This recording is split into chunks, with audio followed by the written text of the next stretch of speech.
I just want to play a couple minutes of Harry Truman for you because it is gonna this step into the Wayback Machine with me and what was his name and Mr. Peabody and Sherman and Mr. Peabody, and listen to Harry Truman in 1948 speaking at the Democratic National Convention. This is President Harry Truman. Let me see if tell me if this volume works. It was said when OPA died that prices would adjust themselves for the benefit of the country. They have adjusted themselves all right. They've gone all the way off the chart in adjusting themselves at the expense of the consumer and for the benefit of the people that hold the goods. He's talking about things he's trying to get through Congress. I called a special session of Congress in November 1947, November the 17th, 1947. And I set out a 10-point program for the welfare and benefit of this country, among other things, standby price control. I got nothing. Congress has still done nothing. Way back 4.5 years ago, while I was in the Senate, we passed a housing bill in the Senate known as the Wagner-Ellender-Taft bill. It was a bill to clear the slums in the big cities and to help erect low-rent housing. That bill, as I say, passed the Senate 4 years ago. It died in the House. That bill was reintroduced in the 80th Congress as the Taft-Ellender-Wagner bill. The name was slightly changed. But it was practically the same bill, and it passed the Senate. It was allowed to die in the House of Representatives. The Banking and Currency Committee sat on that bill. It was finally forced out of the committee. Then the Rules Committee took charge, and it's still in the Rules Committee. Deja vu all over again? But desperate pleas from Philadelphia in that convention that met here 3 weeks ago couldn't get that housing bill passed.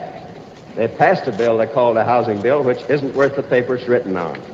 That's what Republicans do. That's what Republicans do. They pass things. They say, oh, well, we'll solve the problem. Sure, we'll fix Medicare. Here's Harry Truman. In the field of labor, we needed moderate legislation to promote labor management harmony.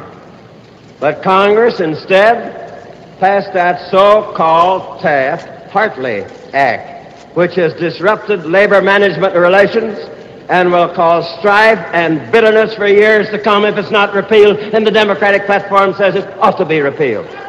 Taft-Hartley is what is used by now Michigan to create the right to work for less states. That's Taft-Hartley. I tried to strengthen the Labor Department. The Republican platform of 1944 said if they were in power, they'd build up a strong Labor Department. You know what they've done to the Labor Department? They've simply torn it up. Just like today. There's only one bureau left that's functioning, and they cut the appropriation on that, so it can't hardly function. Just like today. I recommended an increase in the minimum wage. Just like today. What'd they get? Nothing. Absolutely nothing. It's 1948. He's talking about the Republicans. I suggested that the schools in this country are crowded, teachers underpaid, that there are a shortage of teachers. One of the greatest national needs, more and better schools. I urge the Congress to provide $300 million to aid the states in meeting the present educational crisis. Congress did nothing about it. Time and again, I have recommended improvements in Social Security law, including extending protection to those not now covered. Listen. Increase the amounts of the benefits. Reduce the eligibility age of women from 65 to 60 years. To 60. Congress studied the matter for 2 years but couldn't find time to extend the increased benefits, but it did find time to take Social Security benefits away from 750,000 people. And they passed that over my veto. That's what Republicans do if they get their hands on Social Security, is they take it away from people. I've repeatedly asked the Congress to pass a health program. The nation suffers from lack of medical care. That situation can be remedied anytime the Congress wants to act upon it. Everybody knows that I recommended to the Congress a civil rights program. I did so because I believe it to be my duty under the Constitution. Some of the members of my own party disagree with me violently on this matter, but they stand up and do it openly. People can tell where they stand, but the Republicans all profess to be for these measures. But the 80th Congress didn't fail to act, and they had enough men there to do it, and they could have had cloture. They didn't have to have a filibuster. There are enough people in that Congress that would vote for cloture. Now, everybody would like to have low taxes. But we must reduce the national debt in times of prosperity. They were in prosperity. And when tax relief can be given, it ought to go to those who need it most and not go to those who need it least, as this Republican rich man's tax bill did when they passed it over my veto on the third try. So there you go. There's a lot more in there, but we just burned through 6 minutes of the show here.